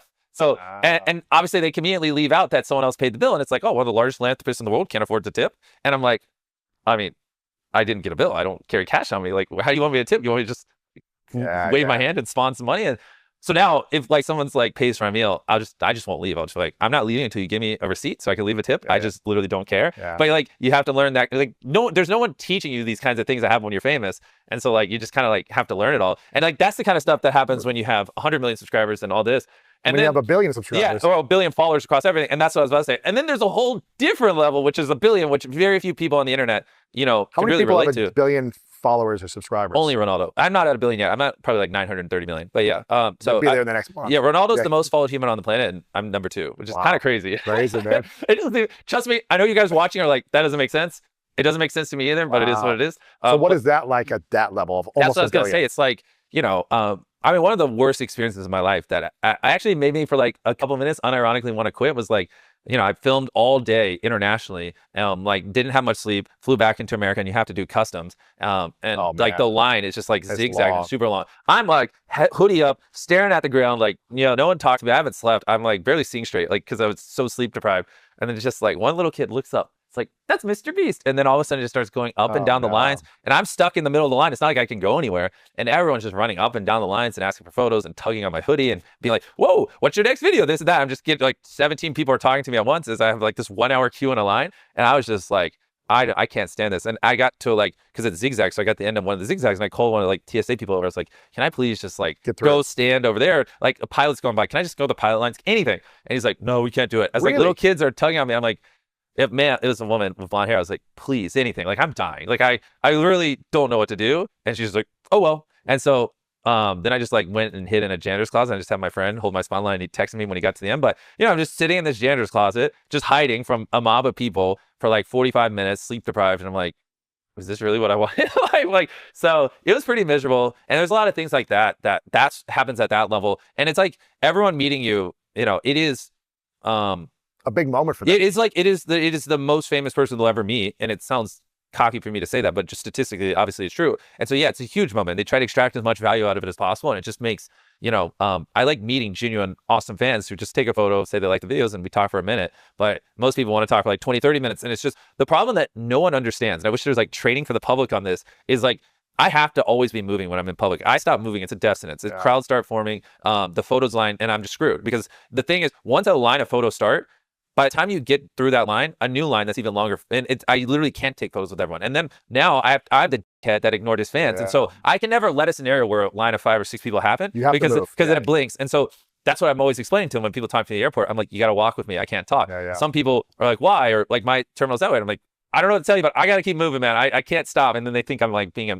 and like people don't really, because they've never been or she's like understand what it's like. And so it's hard because you know, I also like have to like, the problem, if you let someone else's parents take a photo, Oh man, bro, it'll take a minute and a half, 2 minutes. they don't know how to take photos. Well, it's dissonance, because if you're standing there posing for a photo, everyone looks, and Yeah, because you know, percentages of humans alive watch my videos, a lot of them recognize me, and then the line forms. So I can't let parents take photos. I can't let other people take photos. I have to walk and talk selfie. Yeah, I let's have to go. do the selfie, because the selfie I can do in 30 seconds, and I can do while moving, and I can control the pacing and not. I mean, and this sounds like crazy, but this is just the truth. Or if not, I'm going to be called an asshole online because I didn't take photos with the people in line in the line form because I stopped moving, and I have to calculate all these variables when I'm in public to. Or if not, if I just didn't care, like I would every day, there'd just be pieces on me about how I'm, and so it's just like all those things you got to worry about. Plus, like everyone's trying to dox you. Like I'm always moving. Everyone's trying to dox your car. Everyone will follow you. Like, you know, you take 2 right-hand turns and the car's still going. Take a third one, take a fourth one. Oh, it's still following me. All right, you know, so sometimes I'll have to just drive to the police station. And then people Wait for them to leave. Yeah, and then when people are following you in their car, they'll see you pull in the police station. They'll be like, okay, I'll stop. And so I know exactly where the police stations are in most of the cities when I'm driving, because I have to go there, wait. And then the officers are like, what's going on? I'm like, just don't worry about it. They're gone. And then it's like, so there's just so many things where it's just easier just to work all day and not go in public. Number one, we got to get you global entry so you can walk through security at the. I have that now. Okay, yeah, I've been needing it for so long, but I couldn't even find the time to go to our local airport to get it because they make me film so much. But I finally got it. We got you global entry. Yeah. Get you through quickly. Number two, since you're the second most famous person in the world. Not famous, but I say most followed on social media. Because obviously Taylor Swift, Justin Bieber. Yeah. I don't know. I mean, since you're the second most followed person in the world on social media. You did a collab video with Ronaldo. Yeah. Did he give you any advice on fame, success, and how to manage all this stuff? Honest, no. I would have. Well, first off, I want to say I was like to his team. I was like, bro, I just need 3 minutes. Like, I don't care if he's walking to the bathroom. Like, he literally is just like practicing. I'm sitting on this island. He goes to walk to the bathroom. I film with him, and that's all I get. I'll be happy. I just like, I know my fans like Ronaldo. I'd love to just say hi to him and just film a little bit. But he ended up giving us like 2 hours, which was way more than I wanted. And then afterwards invited me to his home. He was very welcoming, very just awesome. Like, did way more than I ever expected. I still don't know why, you know, because he is obviously very busy. Great experience, but no, we didn't really talk about that. It was just, you know, there's a little bit of a language barrier. Sure. So you're super nice, but it's just more, you know, general basic stuff, talking about like football season. I was teaching him a lot and his team about YouTube and exactly that kind of stuff. That's cool. Is there anything you've learned from him just by observing him with this kind of the fame, success? I would say him, The Rock, a couple other big celebrities. My big takeaway is honestly, they made me feel just more like when I was talking to them, they made me feel like I was at the center of the earth. Like The Rock, was ignoring everyone that was tapping on his shoulder. He was just really focused on me, and I was like, wow, this guy, you know. If you gave him a $100,000 donation. Well, we played rock paper scissors. Loser had donated $100K to charity, but it was they were very attentive, and I don't know, they just have an aura, and when they shine it on you, you definitely feel it. Like, you can tell if someone's like acting and like, oh, this guy's a big YouTuber, I need to be nice to him, or like they're really like being genuine and present. Yeah, very present. And I think that's like, I don't know, I think that was like a really nice skill that I'd like to develop, because I'm not always present, because I'm always thinking about the future and stuff like that. But people can really tell. And I left meeting both of them like, well, that was cool. I feel really good. And like, I imagine that's what they do with most people they interact with, which, you know, makes them like them a lot more. Yeah, absolutely. You recently got engaged. I did. Congratulations. Thank you. I recently got married earlier this year. Wow. What is the biggest lesson you learned from recently being engaged? What has opened up for you from this experience? And, you know, letting love in your life and connecting in a relationship in a deeper way. How has that shifted your mindset, your heart, your vision, everything? Yeah, I mean, it changes you in so many ways. Like, one of the ways I just never expected is like, it's very weird because we track a lot of data. I'm a data junkie. I sleep way better when I'm near my fiance. Like, if I'm on the road in a hotel or whatever, if I sleep is way worse than when I'm around my fiance. And I've thought about it a lot. And I think it's like just even 20, 30 minutes before bed where I have a little less serious conversations help, you know, the activity level in my brain kind of go down. So it's a lot easier for me to just go to bed, because obviously if not, I lay in bed and I just think about videos and ideas. And so it's like countless things like that where I never would have expected it to be a net positive, but, you know, we're not built to be under stress 24/7 and constantly be working. You're supposed to have downtime here and there, but I'm just not good at that. I'm not good at that. Like, you know, she allows you to do that. Yeah. More. So she really helps, which I thought was going to be a negative. And one of the reasons why I was really afraid of like being super in love, like, oh, this is going to take me away from work. But I actually think it does make you more productive if you have, you know, occasional downtime. It helps you just stay more sane, helps, or at least in my case, sleep better and things like that. Like, it doesn't need to be like 5 hours a day, but just like an hour or two with her. It's like, this is a very beautiful woman. I don't need to think about work. And then you come out the other end, you feel much better. So that was a net positive. And That was a good thing for the pie chart of Yeah, life. yes. Yeah. Well, it's hard, man. When you have 500 people that depend on you, I really have to justify every single minute of my life. You know what I mean? Or And every person in your life. yeah, too. exactly. Because if not, like, what am I supposed to, like, if we have to fire 12 people, am I just supposed to be like, oh yeah, sorry, I didn't really care, and sorry, screw your family? No, it's like, if we have to fire people, like, I want to know, like, I did everything I could, and so I have to be very, like, on point with every little thing I'm doing, like, even in my relationship. But yeah, it's a lot of net positive like that, and I think she makes me a better person. And I mean, obviously I'm marrying her. My fiance is great because she travels with me, and she understands, like, I just have a very hectic life, and she revolves a lot of her schedule around mine, so we can actually, like, if she was just like, no, like, I'm not gonna work around your film schedule, it is what it is, like, yeah, I would see her never. So. What's the biggest lesson she's taught you then? Biggest lesson, she's taught me a lot about the brain because she's a neuroscientist, so she just or just about life or anything. Like, the biggest lesson she's taught you. I mean, I'm less. It's hard. I mean, everything keeps coming to my brain because sometimes she'll just say something about the brain. I'm like, how do you even know that? Or what's the thing you love about your fiance the most? I love that she's always reading books. She has a very large, like, desire to learn, which I can't be around someone who's stagnant because of and so it's very, one of the hottest things she does is read a book. Like, it's like weird to me. I'm sure, like, most guys don't relate to that, and they would say something completely different, like wear a bikini or this or that. But in my case, like, I don't remember what her last book was. But she's always learning. She's just always reading. It's usually, like, the most weirdest books ever. But when it's cool because she just likes learning. And then the other thing that is weirdly attractive is we like a lot of the same content. So it's, like, very frictionless. Like, she watches the shows I watch. And it's not because she's trying to impress me. It's just that's what she genuinely loves. So we watch the same stuff, which is typically more documentary side. Like, I don't know, we watched something that Joe Rogan recommended, like Planet of the Apes, or not that. There's, like, some documentary of chimpanzees deep in Africa. We loved it. And it was so great. I know so much about them and how they form groups and how they're, like, mini versions of humans and how they operate and the hierarchy. And I loved it. And I could, obviously she loves it too. And so just always learning stuff like that, I would say above anything else, because I love learning. And if I was around someone who's like, no, we need to watch, what are those, like, drama of housewives or whatever those shows are, I just couldn't. I literally could not. And so it's great because it's very frictionless. Everything we do together, I would say it's just, I keep coming back to word frictionless because it's so important to me, because in the limited downtime I have, I don't want to have to make trade-offs and do things that I don't want to do. Everything we do together and everything we bond over, we both deeply enjoy, which is, like, what really makes me feel like I hit the lottery. Because obviously she's very beautiful. There's a lot of beautiful women in the world, but to have someone who is beautiful, that has a lot of traits that make me a better person and is very frictionless, that's why I'm like, okay, this is like 1 in a trillion. That's beautiful, man. There was a great documentary about you on YouTube. I think it was like 3 or 4 years ago. And I encourage everyone to go watch it because it was really cool sharing your backstory. And I know your mom's a big part of your life as well, and she really kind of raised you and helped nurture your development.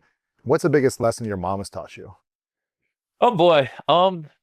Well, I mean, a lot, especially early in the days. It was me and my mom and 2 of my friends. So once I started making some money, she taught me about taxes. She taught me about this or that. It's funny because me and my mom just grew up with completely different worldviews. Like, obviously for her, it's you go to college or you're poor, right? That's what she was always taught. She went to college and she worked in the military for 20 plus years. And so she was very, like, she was even the warden of a prison overseas. Like, she's, like, very successful, but very by the book, obviously, because she's decades in the military. Follow the rules, this or that. You're like, break all the rules. Exactly. And so we were polar opposites of just wavelengths and the way we see the world. I mean, it couldn't, especially when I was younger, couldn't be any more different. So truthfully, there was a lot of friction between us constantly, because, like, me not going to college was, like, basically saying to her, like, I just want to be homeless. Like, you're going to be worried about me forever. And, like, me wanting to take all these risks is, like, crazy because, my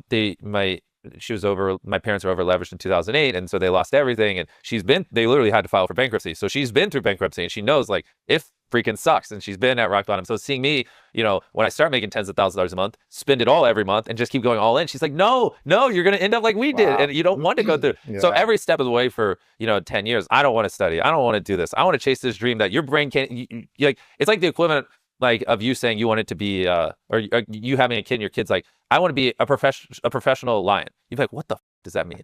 But that was the equivalent of me telling my mom I want to be, she doesn't even know what YouTube is. Me being like, I want to be a YouTuber. Like, it's literally the equivalent of your son going, I want to be a lion. Like, it's like her brain physically couldn't compute what I was saying. And so we were so far apart. She thought you'd be broke and poor and on the streets. She couldn't even comprehend what I was thinking. Like, and then, and she didn't want me to go through a lot of the mistakes she learned and blah, blah. But eventually, after, many years of it, many years of me saying, I'm going to do this, and then it happening. And eventually she just got to the point where it's like, you know what? I just trust you. And that's when our relationship got probably 100 times better. And I don't blame her for it. Like, I think 99.99, I think every mom in the universe would have probably been handled things much worse than her, you know, because it's not like we had tons of money growing up, and everything she was saying is because she wanted what was best for me. It's not because she was trying to hold me back. But there was some turning point where it went from like her basically crying because she was like, please, I don't want you to like go bankrupt, to like, it just switched. And she was like, she would just start saying, I trust you. I think this is a little deranged, but I trust you. And I'd be like, let's go, let's get it. Yeah, like there was one point where she was like so worried about it. Because again, she went through bankruptcy that she like took $10,000 and hid it. It was in my name. It's like she stole it, but just in a bank account I didn't know about, because I don't really have access to my bank accounts because it's too much time. I just go, how much money do we have? And she just tells me, especially when I was younger. And she just did that as like a rainy day fund. So my son's never actually homeless. And then I like eventually found out about it. And I was like, oh, that's perfect. I can like spend a little more on this next video. And I mean, I've never seen her cry more than that. She's just like, you can't take this. Like, I need this money so I can like sleep at night and know you're good.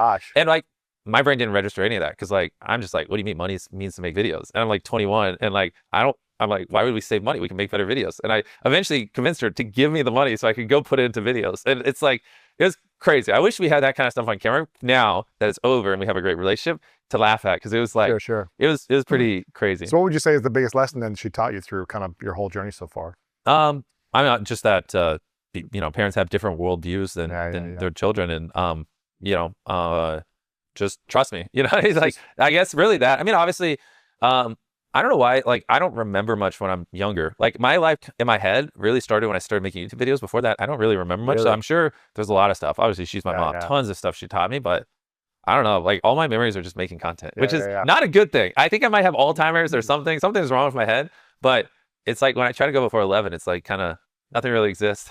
Well, you should say if you were mentally more healthy, you would be less successful, I think, right? It's like, so I have a brain that I think is conducive to being more successful, but it's driven for success. But I'm very weird compared to most people. I obviously I hold it back, and he's also a very successful man, so it's a little easier. But yeah, especially when I was younger, if I tried to have a conversation with a typical average person my age, I mean, it would just fall apart, right? Like very quick. I'd just be like, South Park. Okay, can we talk about something fucking important? Do you see yourself wanting to be a dad in the future sometime? Yeah, 100%. I love mentoring people and helping them, and it would be so awesome to have a boy or girl and just be able to mentor them into whatever they want to be successful in. That would be a lot of fun. Just not anytime soon, because I don't have time. So I want to be a dad when I could. But you didn't think you had time for a girlfriend or a fiance, You didn't think you had time for that. Yeah, but this is a bigger. And it's made your life better. Yeah, but this is a bigger bet, because it's not like after a year if I'm like, oh, I don't have time, I can throw it away. Of course, of course. I want to be sure. So it'll probably be like at least another 6 or 7 years, because like I don't want to have a kid and then not be present, you know, because then what's the point? Why even have a kid if I'm not going to be involved? Well, in 6 or 7 years, I don't think you're going to slow down. I think you're going to have like this massive enterprise. I don't know, but I do know for a fact of not having kids unless I think I could be a good father. And right now, factually, I don't even have enough time some months to like sleep. So I just would not be a good father. So whenever that inflection point hits, I'm going to start popping them out. Yeah. Okay. And she's cool with that, waiting 5, 6, 7 years. I mean, as of now, yes. I'm sure as she gets older, she's going to be like, let's do it now. Yeah. Let's go. You know, the first year, they just poop. Who cares? Yeah, exactly. You'll figure it out either way. You know, you'll be ready either way. I want a lot though. I think that'd be fun. Really? Yeah. How many kids? Like, I mean, I would, as long as I'm having fun, I would crank out a bunch. Really? Yeah, because it'd be fun. Hopefully they have my level of ambition and they want to be successful. It doesn't have to be in business, whether it's basketball, baseball, painting bowling balls, or business. Like, I would just love to, you know, make them or chess. I don't really give a shit what it is, but I'd love to make them like the best version of that, because I would have, you know, basically spent 20 years of my life just obsessing over how to become the best in your craft, and then to be able to just funnel that. Have you ever read the How to Raise a Genius? No. There's this guy who had I think it's 3 girls. And before they were born, he was like, how could I objectively measure whether or not, you know, I trained them to be good at something? And, you know, a lot of things, there's randomness, you know, basketball, well, what if they're too short and that's out of their field? And so he landed on chess because it's a very objective game.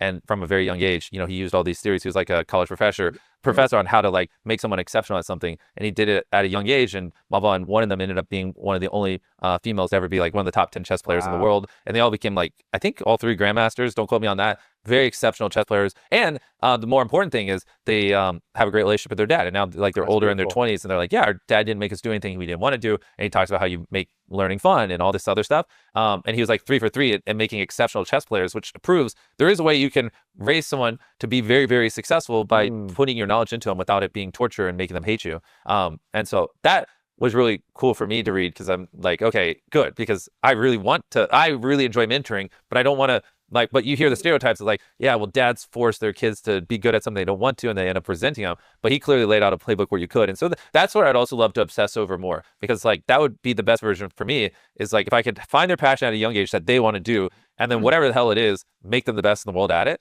you know, that would be a dream come true. And them still appreciate and love you. Exactly. While maintaining a good relationship. Yeah. Like I don't obviously want to push them to do something they don't want to do. I saw a video online. I can't remember if it was Noah Kagan, a buddy of mine that's another YouTube guy. I think he was interviewing some billionaire. I think it was him interviewing some billionaire. And he asked this guy, what's your definition of success like later in life? In your like 60s and 70s. Yeah. And the guy said, you know, being able to be successful in your business and also have your kids want to be friends with you. Yeah. That is success to him. Yeah. And it sounds like you want to make sure that you start your family, start having kids when you can be more present, when you can pour into them. Yeah. Time, talent. And I would add one more layer, because Yes. if you look at billionaires or very successful people, you know, yes, they're very successful, but how many of them are relatively fit, jacked while doing it? And then how many of them are relatively fit / jacked and have a good relationship with their family? It's actually like, that's real success, is actually checking all three boxes, you know. And that's, you know, sometimes I will talk to someone who's very successful, but they're really fat and they're having heart issues and all these other things. And, you know, it's your choice, but just obviously objectively health wise, it's not, you know, good to be obese. It factually will shorten your lifespan. And, you know, and they don't have a good relationship with their kids. And, you know, we'll be talking about money and I'm like, that's cool, but I would respect you way more if you're in good health and your kids didn't hate you. And it's something I can't not observe. And so when I do meet people who are fit and successful, or I mean, I've only met like a couple who, you know, hit all three. Yeah, hit all three. I'm like, that's when I'm like, wow, you like really figured it out, because that's not easy, you know. It's hard. Yeah, like anyone can throw 20, 30 years of their life at a business and eventually succeed. Like I don't think anything, I think the biggest reason why I am where I am now is, like, I would say factually, of the tens of millions of YouTubers in the world, none of them has spent more time thinking on their YouTube channel. None of them have spent more time working on their YouTube channel. And none of them are more obsessed about their YouTube channel than me. I would just say factually, whatever the number is. And spent more money on yeah, sure. But the money, you could remove that, because other people can't control how much money they spend, but they can control those three variables. And I would just say, out of, let's just pick a number. It's tens of millions. Let's say it's 40 million. Out of the 40 million creators on the planet, there's just factually not a single one that has put more time, more thought, and more effort into their channel than me. Like, I will die on that hill. And so, you know, obviously that would naturally be conducive to success. And so, like, anyone could do that in business, but to do that in business while also raising your kids well, where they like you, and, you know, ideally they're becoming successful, while also taking care of your health and body, maybe not mental health. I don't value that one as much, but at least just physical health, so you can live to be 80, 90 years old. Like, that's where you would have my, like, I would bow to you. I'd be like, man, you got it. You figured it out. Yeah. It's hard. Well, it's cool that you're really excited to obsess about your business, obsess about growth, but also you want to wait until you can make sure you also pour into your kids in a beautiful way. Yeah. Because a lot of entrepreneurs don't think that way. I think they're just like focused on their business, and like kids come second, I think. Not all of them. Then I would just be like, why have kids? Yeah. I mean, obviously the business will still be first, but that's where I like what Jeff Bezos says. It's not work-life balance, it's work-life harmony, and, you know, ideally, integration, all that stuff. Exactly. Ideally, they come along with filming trips, and we just figure out a way to, like, make it all harmonious, where I don't have to choose either or, and they love what I'm doing, and it just, like, works out. Yeah. I got a few final questions for you, Jimmy. This has been powerful and really inspiring. One of them is, again, in about 2 months, in 2 months, there's gonna be a video that comes out that October 4th, that you filmed 10 years ago. Yeah. And maybe you know what it says, maybe you don't know what it says, where you were speaking in the future to your future self, saying, I hope you have this. I hope you're at 1 million subscribers in 5 years. I hope you're doing YouTube full time and making money in 10 years. And your younger self spoke into existence what you've created times 1 million, right? If you were able to film a video right now, oh God, and maybe you've already done this, but if you haven't, this could be a video clip that you upload for 10 years in the future from today. For your 10-year self, you're 37. Yeah. It's October 4th, 2035. Yeah. What message would you say to yourself 10 years in the future that you hope about where you're at? Oh, there's a lot here. I mean, one thing for starters, it's funny. We haven't even talked about Feastables. Like, Feastables, do you know about the ethical sourcing and stuff we do with Feastables? Yep. Yeah. And so, you know, I really hope by then so for our chocolate brand, I started selling chocolate, usual snack, but then I looked under the hood and I realized there's a lot of child labor in West Africa, which is where a majority of the cocoa for chocolate comes from. It's like 70% of cocoa comes from Ghana and Cote d'Ivoire, and 46% of like households that have children, those children work in child labor on cacao farms. It's like crazy. There's over 1.5 million kids in illegal child labor over there. And I was like, hearing all that, and I was like, okay, well, surely there's like a supply chain where I just pay a little premium, and I don't have a little kid working on my farm. Like, I'd rather not get rich on the back of a 12-year-old working on a cacao farm. And everyone's like, no, it's not possible. And I'm talking to all the biggest suppliers and all the biggest chocolate companies, and they're like, no, it's just, if you want to sell chocolate, you use child labor. It's just kind of how it works. And I'm like, that seems, everyone like Does that seem fair? yeah, I was like, everyone in this boardroom, you're all just like, that's like a consensus and you just don't even care. And it's like, no one really cared. It's like crazy. They're all just like, it is what it is. Like, it's, you know, one of the laws of thermodynamics. I'm like, okay. So that set me down a rabbit hole. And that's why we pay all our farmers a living income reference price and blah, blah. I mean, I could talk about this for hours, but we use fair trade certified beans and we have people routinely audit, remediate child labor on our farms, you know, blah, blah. And so it's, I mean, I don't know of any other chocolate company in America that's more ethically sourced than us. And so my big goal right now with Feastables is to get it where it's doing $1 billion a year profitably while being ethically sourced, because one of the things a lot of these bigger chocolate companies fall back on is like, well, yeah, you can ethically source it when you're small, but you know, we scale it. Yeah, we sell 1 billion chocolate bars a year. Like, bro, that's different. So, you know, I need to get scale.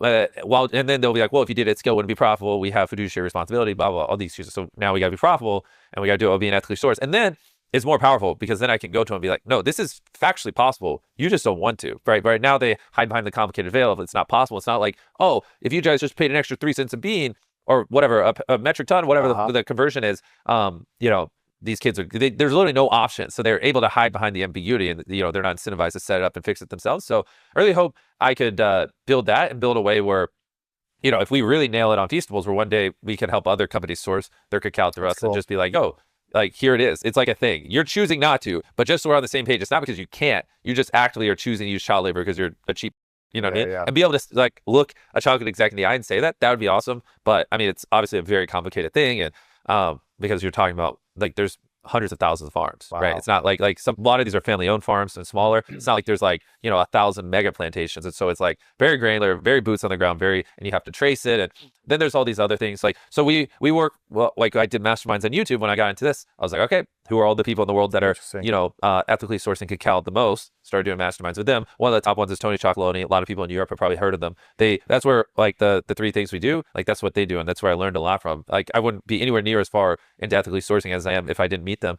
And like one thing they do, which we do because we have a joint supply chain with them, because at the start it's much easier just to use their supply chain, is they literally will scan the size of the farm. And because since we pay the premium for ethical source cacao, neighboring farms will go throw their cacao that does have child labor in like the bins and stuff to get the premium, and like people would pile it. So they literally track the radius of the farms they work with or we work with, and then if they submit theoretically more than the maximum yield is physically possible per hectare, then like that sets off a red flag. Like that's how in depth we're going. And it's like, yo, like you literally couldn't have grown this much. Like, just tell us, like, who put cacao in here? Like, it's just like, we can't take this, you know? And so it's like going that far where no one in the world would even know. Like, you could just turn a blind eye. A guy submits 3 times the theoretical yield of a farm. Who's even gonna know that? You know what I mean? Who's gonna go measure the farm, see what the output is, and then know that this farm, we could get away with it. But that's like how granular we're going. And so it's no joke. It's a lot of work, but hopefully, you know, 4 or 5 years from now, or in 10 years, then, what do you predict for Feastables and your YouTube channel? Well, yeah, that's where with Feastables, yeah, I hope we hit those 3 metrics. I hope other people are using, or, you know, we're helping other people ethically source their cacao. But it's just not stopping there. I mean, there's so many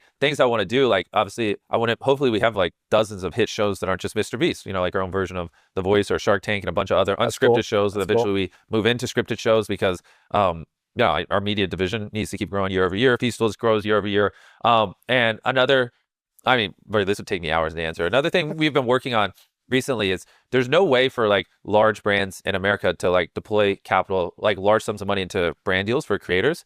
Everyone knows, like, instead of buying an ad, like a YouTube ad that's skippable or an ad on different platforms in the middle of a video, it would convert much better just to pay the creator directly to promote your product. But, you know, if you're a big blue chip brand that deploys 100 million or whatever your budget is, through an agency and this and but even then there's no agency that can do it at scale, right? If you wanted to, you know, if you're one of the brands that spent $1 billion a year on advertising, you want to deploy, let's say, 75 million of it in a single year into brand deals with creators, you literally can't do that right now. Especially if you wanted to actually reach a certain target in demo. So you wanted to reach women between the age of 20 and 30, right? You're not buying my video, right? And once you get after the top 10 creators, like brand deals start to fall down to like 100 grand. And so like that would be whatever, 700 brand deals. And most of them brand deals would end up being $20,000, $30,000 or whatever. And so you're talking about facilitating thousands of brand deals a year. There's no CMO, there's no agency that can handle that kind of throughput at scale, especially not even for one company. Now, if you had multiple ones. And so that, I think, is a very important thing, because it'll allow creators to make more money, which I'm very passionate about. It'll also allow big brands to do just get better ROI on advertising and reach this new frontier. Because are you going to build a platform? Yeah, so that's what we've been working on, and I've already started facilitating. Jimmy. And so I think that will be one of the bigger things we exciting. do. Yeah, because it's just a no-brainer. Every CMO I talk to that has these giant 9-figure budgets wants to deploy 8 figures into creators. They can't do it. Yeah, they can't. Yeah. Or they do, and it doesn't convert well because it's not data backed. And it's not tracked. Yeah, and so we that's exciting. Yeah, so it's multiple other stuff like that. Like I love building businesses and I love making content. Those are the two things I exist on this planet for. And so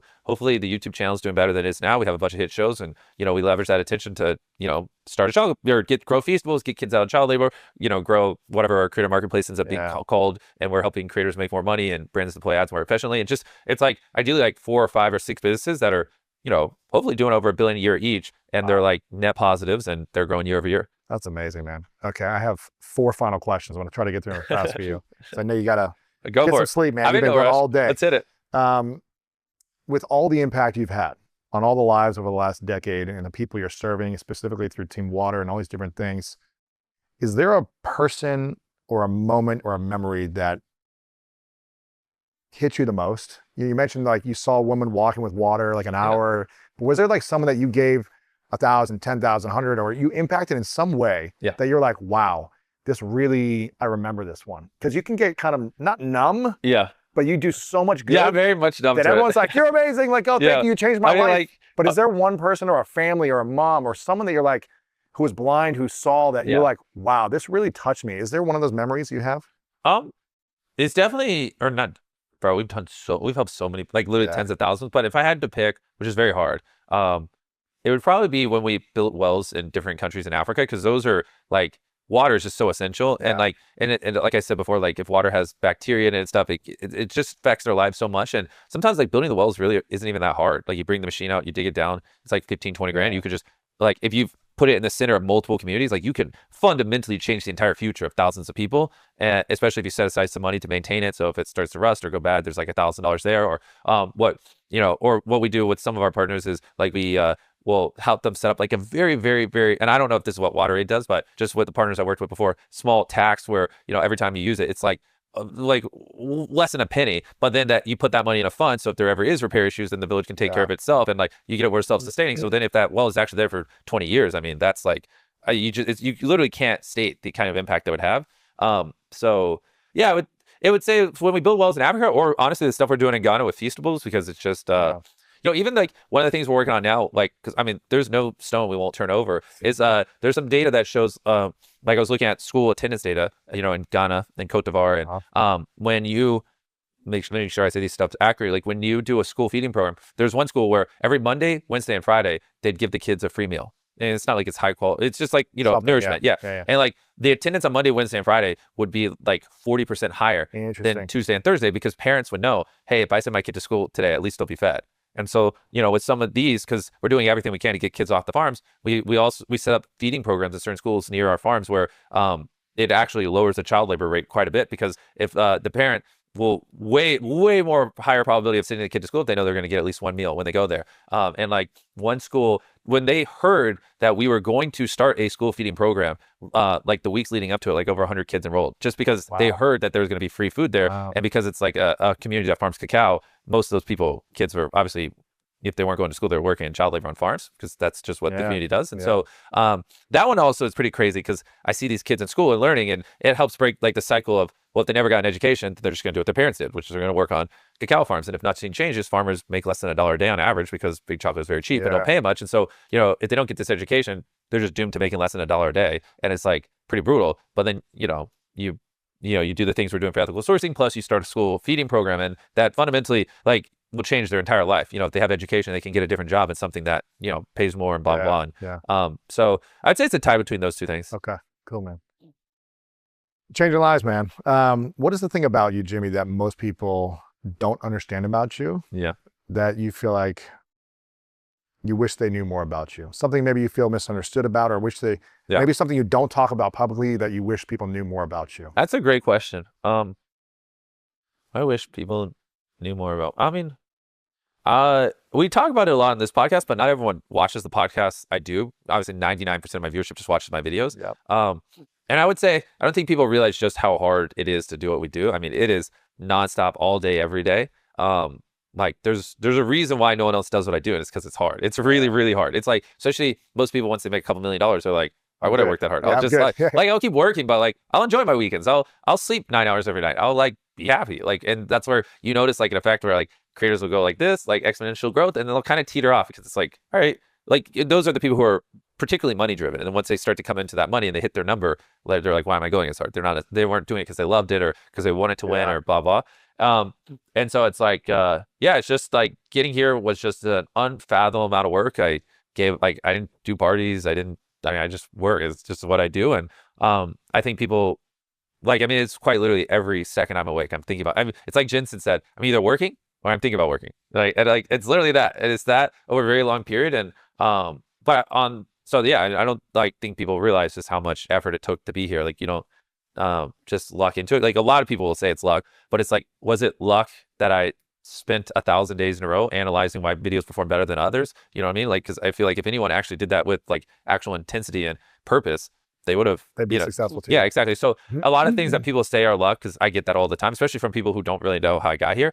I'm just like, well, I mean, point to one person who's put 1/10 of the amount of time into this that I have and didn't become successful. Like you can't, I'm like, it's like the saying is like it takes 10,000 hours to master something, but I think the saying should be it takes 100,000 hours to master something. Because like, what is 10,000 hours? If you do 10 hours a day for 365 days, that's 3,600 hours in 1 year. So you're saying it just takes 10 hours a day for 3 years to master something? No, you could do something 10 hours a day for 3 years, come out the other end. I did. It took me 7 years before anyone started watching my videos. It's not 10,000 hours. It's like, I mean, to be a little more reasonable, it's probably more like 30, 40,000 hours. You know what I mean? Like there's a world before I'm 40 where I'll be 100,000 hours deep into this. You know what I mean? And like no one else in the world will be able to say that about their YouTube channel and creating content. So yeah, but on the flip side, I think that's just how I'm wired. And I also don't think that kind of mindset works for everyone. Like, there's like people who, for whatever reason, we're just like, our brains are like, winning is the purpose of life and winning is fun and winning is why I'm here, and I have a brain like that. But other people, obviously it's not, and it's fine. So if that's not your natural mind state, you can't force it. But yeah. Is it, when you say winning, is it more about winning and having the biggest channel and platform? Or is it more about winning, making the most money? Is it about winning, making the most impact on people? Yeah. Is it about all of it combined? That's the thing. Everyone tries to, this is what you'll see, especially with public figures. Everyone tries to boil their motivations down to one single thing, but we're not simple creatures. You can be motivated by multiple things. And so, and when I say this, it's like weird to some people. I don't know why like this isn't said more, but everyone will be like, that person's motivated by money. But then if you dug deeper on the surface, you'd see, no, actually they're motivated by money. Yes, but they also want money so they can take care of their family. They can spoil their kids. So they're technically motivated by money and family, and they're motivated because, this gives them purpose. Like if not, they feel depressed when they're not working. And then you'd be like, well, actually, they're motivated by like 6 things, but no one ever goes, that person's motivated by 6 things. And we all like to simplify it like this. So for me, like, winning is obviously having one of the biggest channels ever. It's also being able to, a lot of my friends and family work for me. It's being able to take for them. It's take care of them. It's being able to take care of all my employees. It's being able to do something that is mentally stimulating and challenging. I could go on and list 30 reasons why. But the thing is, all 30 of those things point back to winning. Winning allows all of them. But I'm sure some people will hear this and go, okay, he's just motivated by money. Oh, he just cares about numbers, Yeah. No, it's a lot of things. Yeah. Many things. There are something you said earlier that I know you're really passionate and excited about, which is Beast Games. Yeah. And it was a massive hit. It hit all these world records, most viewed show ever on Amazon, all these different things, biggest game show, cash prize, all these different things, right? And you crushed it, and yet you lost money. Yeah. You lost money, but you learned so much. Yeah. What was the biggest lesson you learned from season 1 that you're going to take into the next few seasons? Yeah. So yeah, like you said, Beast Games is our reality show where we got 1,000 contestants, most contestants of any show in history, double what anyone else had. Learned why. It's a lot to manage that kind of people. Largest cash prize in history, largest sets in history. We're just like, what if you make a reality show, but just we broke almost 50 world records filming. Wow. So but everything is a world record. People loved it, resonated. But it's like for the show, we built a city. Like we literally went to a field, nothing, built a city. It's crazy.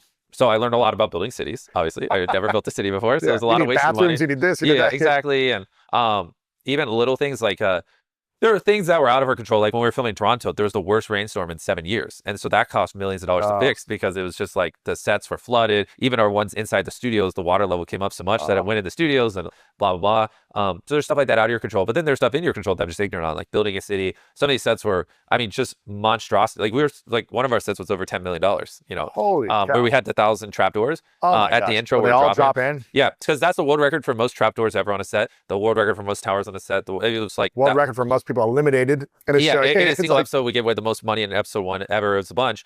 And so obviously learned a lot about building 1,000 trapdoors and things like that. So just because there was so many things that had never been done before, it's just kind of like, you don't really know what could go wrong until you do it. So we learned a lot of lessons, and I think hopefully season 2, I don't know, just cut it out if they tell me. I think I'm allowed to talk about it now. We just wrapped filming season 2. Obviously did not lose money, and did a lot better job because, you know, we learned our lesson, and yeah, but it's, you know, if you're, what can people expect for season 2 without giving away the secret? Bro, I can tell you right off the bat. In season 1, there was a little too much randomness. Like there's some games where, you know, it's not the best person moved on. It's like it was a little bit of luck. People didn't like that. As most people were fine with it, but the people who complained were like, you know, I would want to see the person who wins the largest cash prize in history be the person who deserved it, not a person who got lucky in a couple of games. So we made things way more skill based, and then it took like 4 episodes where you really, because we had 1,000 people, where you really got to know and get invested in people. Whereas most shows, like that's what they do episode 1. So instead of we have less contestants, and this time we're just way more focused on like having you get to know them and get attached to them earlier, which is kind of obvious in hindsight. So I honestly, like, those are the 2 biggest things. We're just more skill based, getting to know the contestants more, and besides that, people loved it. You know. Wow. Season 2 is going to have more money, I'm assuming, too. You probably can't say it, but there's probably going to be more money, more There's a lot of money given away. A lot of money given away. And did you learn some things for season, hopefully 3, 4, 5? Yeah, exactly. I mean, just like our YouTube videos, you could go back and watch all our videos in reverse order, and you'll see every single video something improves. Every time you make a piece of content, because there's no such thing as perfection, there's always stuff you can learn. This is a question. We asked you what 10-year in the future self would tell you, you know, what you tell your 10-year in the future self. Yeah. But I'm curious if you get to, you know, if you get to win at every area of life for the rest of your life, and you get to live as long as you want to live, but for whatever reason, it's the last day on earth, and you've achieved everything. Every dream that you've said you want to accomplish, it happens in the future. Okay. Friends, family, love, kids, money, success, it all happens. Okay. But for whatever reason, on the last day of your life, way in the future, all of your content is erased. Oh, God. Hypothetical. Oh, you're going to... Hypothetical. Okay. And no one has access to your content anymore. But you get to leave one final message, one final video that they would have access to. And you get to share 3 lessons to the world of everything you've learned. Yeah. It could be about money, life, business, anything random or meaningful, whatever. What would that final video be with 3 lessons? I wouldn't even make it 3. I'd just make it 1, which I think most people need to prioritize more. And it's the reason why I am here. It's what we talked about earlier. You are who you surround yourself with. The 5 people you talk to the most are going to determine how successful you are, how unsuccessful you are. They're like, I went through a stint where I had a couple of friends who were into cars. I bought like a BMW. I hate cars. I ended up selling it. Like, why am I doing this? And I'm like, wow, it's just because people around were just talking about cars a lot. And then I ended up thinking that was cool. I was an 18-year-old, and you know, then I'm 20, and I'm like, why do I own this? Like, I don't care. And it just showed me like, wow, I'm very, very much influenced by the people I'm around. Oh, we all are. I'm just very cognizant of it. And I notice when I'm around people more and more, I start to use some of the vocabulary. I start to, you know, people, and we're on like a really long shoot, and it's like day 8, you know, we're 14 hours in, and everyone around starts complaining. I start to complain. I start to get in a headspace where it's like, this isn't fair. This isn't what I want to do. But if I'm around people who are like, yo, let's get it. People are going to love this stuff. We're filming great content. I'm like, let's go. Like, you're not going to outwork me. Bring it on. And so it's just like, really pay attention to who you're around, and like, just accept that they will determine how successful you are. And if, you know, you're cool with being as successful as your 5 friends that you talk to the most, then you're good. But if you want to be an overachiever, it's just not going to happen. Like, if I didn't do that mastermind with 5 other obsessed freaks, and I just hung out with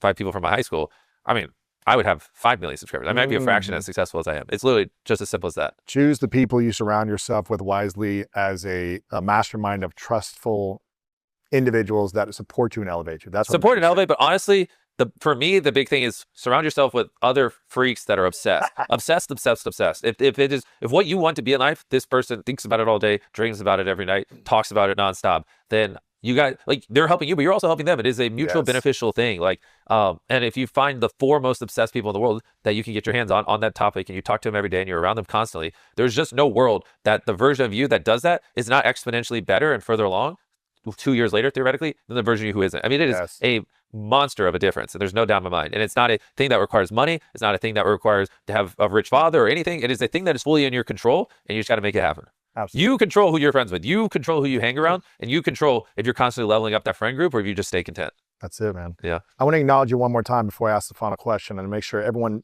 gets, I'm not going to show the number, but make sure you donate right now. Team Water. Teamwater.org. Let's go. When this drops, I'm going to be refreshing the new donations. I better see your names. Let's go. You guys are rich. I know you're rich. Exactly. So make sure you make a donation.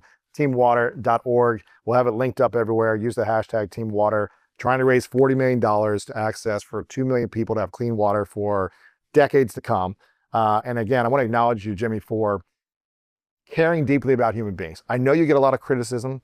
I know there's some people that are frustrated by your work style sometimes, or your obsession for greatness and like your demands that you have on people. I know there's people that, you know, get frustrated with that sometimes, but you are doing so much good in the world. And I want to acknowledge you for just constantly being driven to create content that serves people, constantly driven to elevate other creators and empower them to get donations for causes as well. Because a lot of creators don't think that way. Yeah. So I'm grateful for you leading the way. I'm grateful for you. This stuff makes me so uncomfortable. Thank you. I'm grateful for you donating your money and caring enough to give a lot of your money away to people. And it's really cool, man. I hope that you do more of this. And if I can support, and School of Greatness and Team Greatness can support in any way, reach out to us. We're a resource for you as well. Obviously, we're not donating as much as you are, but we are here to serve the best way we can for the rich people that watch us. Yes. Yeah, you're donating, you know, more than you know by telling these guys. Exactly. Oh, there's some billionaire watching this that's going to give 100,000 years of clean water to people in need. Let's go. I want to see who does it. Okay. And with that, I have one final question for you. All right. Final question. Final question is, what is your definition of greatness? What is my definition of greatness? I mean, it's what we said before. Like, can someone be successful while being fit and having a great relationship with their kids? I mean, if you have all three of those, really, what else is there, you know? Yeah, that's great. Or I guess I would change it from kids to family. Great relationship with your family. And I guess fit to just overall healthy, you know, it's more than just fitness, blah, blah. And then, yeah, successful. Make sure to follow MrBeast on YouTube and everywhere MrBeast is. Donate. Jimmy, thanks so much for thank you for having me. Oh, it wasn't as good as the first one, but we'll take it. All right, I'm taking this check. No tasting vaccines. That's good, man. That's good. I'm kidding.